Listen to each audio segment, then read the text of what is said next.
Rreth gjysma e votave të kandidatëve për deputet u numëruan deri të martën pasdite. Rezultati tregon se nuk do të ketë shumë ndryshime në përbërjen e re të kuvendit, me që pritet që pjesë e saj të jenë 71 deputet të legjislaturës së kaluar, pa përfshirë pakicat. Aktualisht nga 10 kandidatët më të votuar në Kosovë, 9 janë të vetëvendosjes e 1 i PDK-s. Kandidati më i votuar është Albin Kurti me mbi 171.000 vota, i dyti Glau Konjufca me mbi 133.000 e i treti Bedri Hamza me mbi 78.000 vota.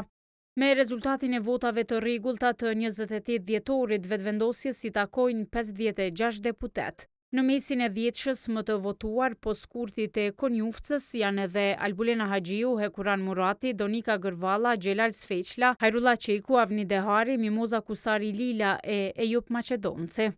Bazuar në rreth 50% e votave të numëruara në kuvend do të hyjnë 41 deputet të LVV-s të legjislaturës së kaluar.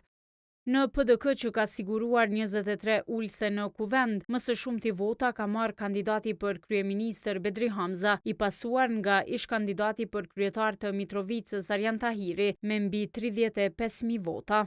Sipas këtyre rezultateve, 15 deputet të PDK-s kanë qenë pjesë e kuvendit edhe në legjislaturën e kaluar, e 8 nga ajo legjislaturë kanë mbetur jashtë.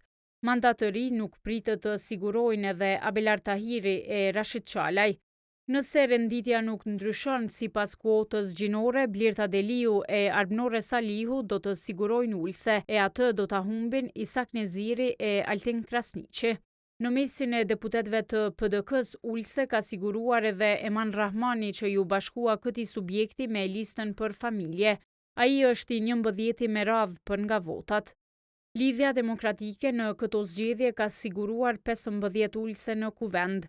Kryetari i saj Lumir Abdigjiku ka fituar mbi 36.000, i pasuar nga Hykmete Bajrami me rreth 13.000 më pak. Në legjislaturën e re, LDK-ja do të vazhdojë të ketë 11 deputetët e kaluar e 4 të rinj. Në mesin e tyre edhe Uk Rugova si personi i tretë më i votuar brenda listës së partisë.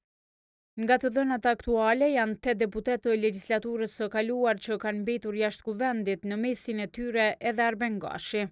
Kuota gjinore në LDK nuk do ta ndryshojë listën e fituesve, pasi gratë e kësaj partie kanë fituar 5 mandate, aq sa u takojnë edhe me kuotë.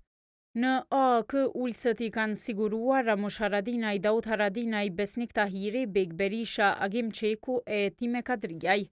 Nëse renditja mbetet e njëjtë edhe pas numërimit të 100% të votave, AAK duhet të plotësoj kuotën gjinore për të siguruar 2 ulse për gratë. Kësaj Agim Qeku do të mbetet pa mandat deputeti për t'ia lënë vendin Albana Bytyqit.